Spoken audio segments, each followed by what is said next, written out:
Before I start, tell me where you're watching from, because what I'm about to say turned a quiet lake weekend into the kind of story where your heartbeat sets the soundtrack and your neighbors aren't who you think they are.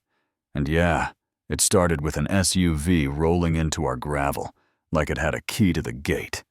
My name's Jordan Price, the sister people tend to underestimate. I label my pantry. I apologize to the Roomba. I'm the one HOAs write letters to about tasteful trash can placement.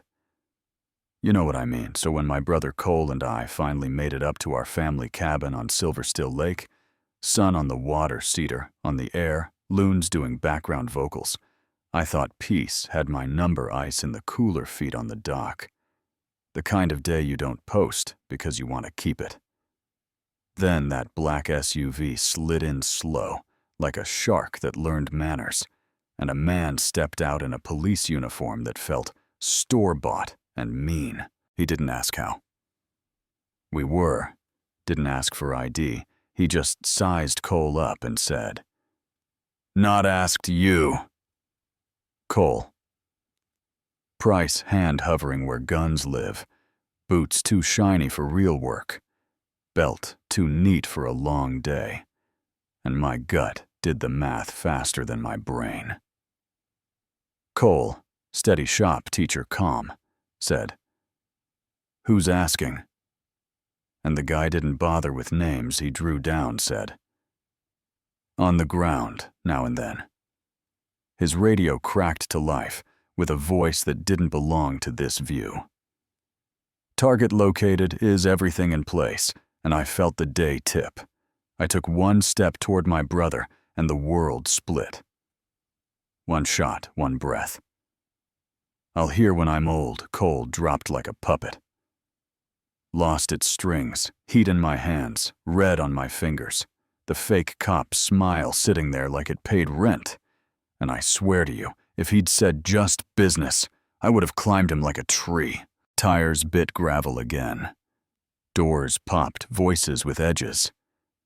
Hit the air, the shooter's grin evaporated, and out of the second SUV came State Senator Caleb Hart, the kind of man who wears authority like expensive cologne.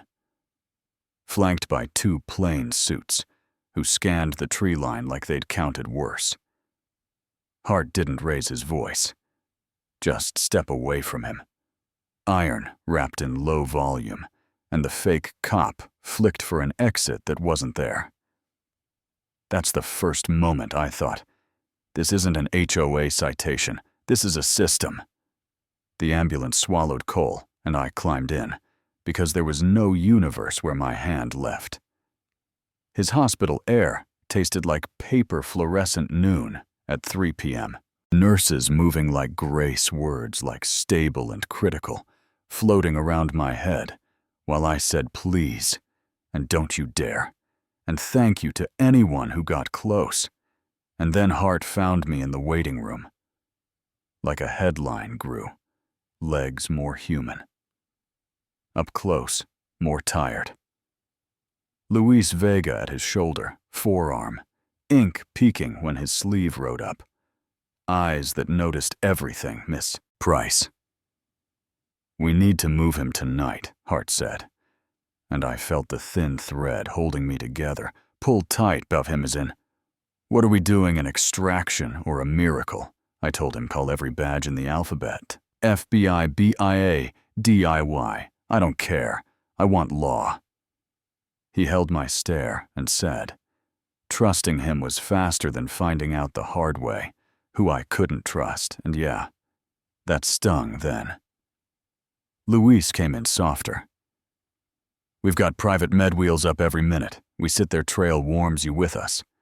And this is where the chronically underestimated person you walk past at the mailbox decides to carry the fire." My hands were still shaking, my voice wasn't fine. But this time, I drive the story. They took me to a warehouse that smelled like dust and secrets and introduced a fixer named Atlas Grant. A man built of clean lines and quiet boundaries. He said protection isn't a coupon code, it's rules. "Follow mine or plan a funeral," I said. I follow what gets my brother home. He almost smiled, then handed me 3 rules. Nothing online. Don't go loud. If I say run, we run, and I handed him one back. We record everything. He didn't smile at that at all. The safe house was a low, quiet place tucked into pines, where GPS goes to die. Med team set, Cole up with machines that speak in beeps and kindness. I tried to rest for an hour. Failed in 40 minutes. Luis appeared with eyes saying, "Don't panic," and a mouth saying, "They found us. And if you've never heard the sound of people who know violence preparing to meet it, it's efficient. Almost polite." Doors clicked. Radios hissed. Hart rolled his sleeves like someone about to argue with a chainsaw. "Back room," he told me. Quick hand on my shoulder that said human. Then the door took 3 hits. Regretted decision. Break. Luis slid to the frame, calm like a math problem. Atlas ghosted to a side window, and inside a minute, it was flash. Shouts, 2 intruders tangled at the threshold. 1. Reconsidering a window when he met Atlas's unimpressed muzzle. I lay over Cole like a shield that prays, Hart ducked in with blood at his hairline eyes welled. They'll breach the south wall basement now, and we moved like a single thought. There was an unmarked car under a tarp. Atlas ripped, Luis lifted. We slid Cole inside with hands that were both gentle and ruthless. Hart drove dirt, turned to blacktop, turned to the kind of road that only exists if you already know it. Midnight. Checkpoint looked like 2 SUVs. Flirting with a cornfield, Atlas's team swapped plates and routes and narratives, and in that dark lull, a plan walked into my head and sat down. Because if they could find us, they were watching the wrong things near us. If they were watching the wrong things, their arrogance would leave fingerprints. And if arrogance leaves fingerprints, I can put them on paper. At the new place, a postcard cabin labeled, "Do Not Disturb." I told Atlas we'd stop being the deer and become the hook.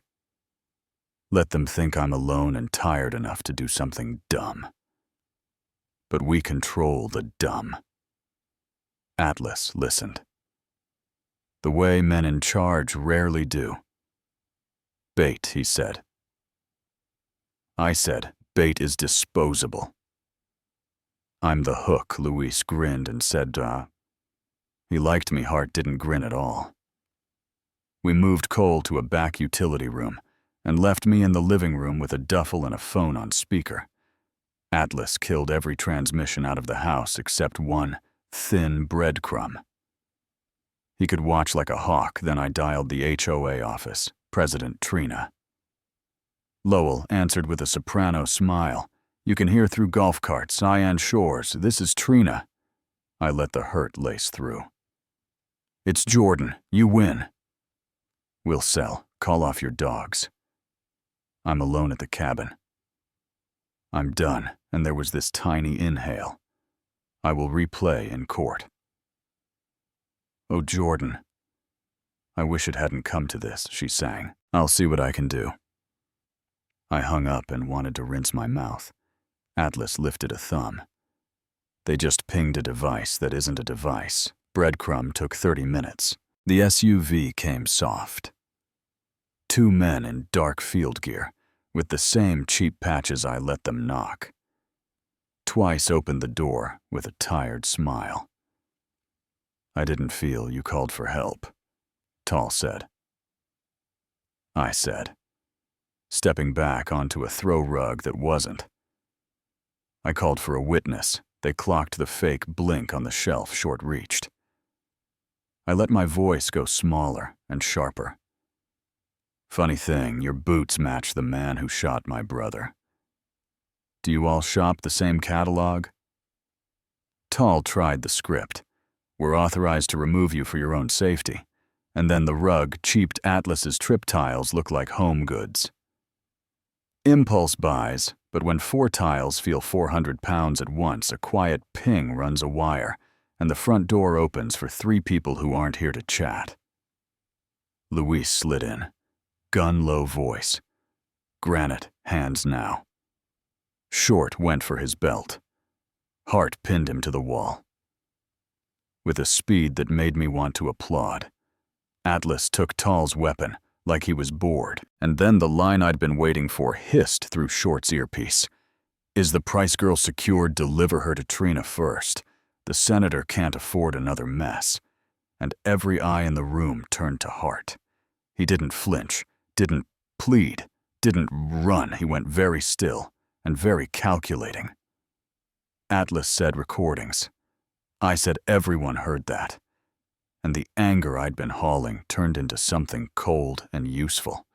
Every soul with a badge and a conscience in this county will hear it. Winning wasn't fireworks. It was paper and patience. We walked that audio into the county DA and the state AG. The DA moved before breakfast to ice out Hart's influence with emergency motions. The AG's team kicked the HOA hive at dawn. Subpoenas for budgets and vendor lists and emails, with phrases like community enforcement and expedited compliance. Trina discovered you can't sprint faster than a paper trail in flats. The fake cop from the lake, Ward Denton, turned into a fountain in under 48 hours. When he realized the nicest bed he'd see for a while had a number on it. He handed over burner phones and contracts, and the rotten little core of the whole thing, a grudge about an easement dressed up as beautification and forced sales. So a private security LLC could carve our ridge into luxury boxes. The 2 men from my living room became state's witnesses by lunch, because once the hero costume comes off, goons are employees with mortgages. And Hart, that one still tastes bitter. He wasn't the mastermind. He was the grease, the guy who never signed the ugly order, but made sure the door stayed propped with favors and expedited winks. The AG calls it facilitation. The law calls it a problem. He took a leave, which is what you call getting benched when your jersey still looks clean. Cole woke up to me crying into hospital sheets and apologizing for existing. He squeezed my hand like a rope said. You did the brave thing. I said. I did the angry thing. He smiled halfway. Same difference today. And when we finally went back to Silverstill to fix the dock, the lake had the nerve to look exactly the same. We argued about nails, like old married people. We let the quiet be what it was. And I thought about neighbors and rules, and the tiny tyrannies people sign up for when they want their streets tidy and their consciences quiet. I thought about how often folks decide someone like me is furniture. I thought about men like Hart, who call themselves honorable, while they hold the door for wolves, and here's the part that might make you mad, or make you nod. We won, and it still doesn't feel clean. Cole's alive. The HOA got gutted. The DA grew a spine right on cue, and yet money loves a maze. Power doesn't retire. There are neighbors who miss the letters, and the order, and the feeling of being on the right team. And there are neighbors who leave cookies with notes that say, "Thank you for making noise when the rest of us were tired." That's my story. Told the way it happened in my bones. So tell me yours. Where's the line between community and control in your town? When do rules keep people safe? And when do they become weapons for the comfortable? Is a politician still honorable if he never signs the order but oils the machine? If you've seen HOAs go too far or fake authority get checked by real courage, drop it below. Argue with me if you have to share what you've witnessed. And if you want part 2, the receipts and how far the paper trail really went, say the word "I'll be in the comments with coffee and a spine," I finally decided to use.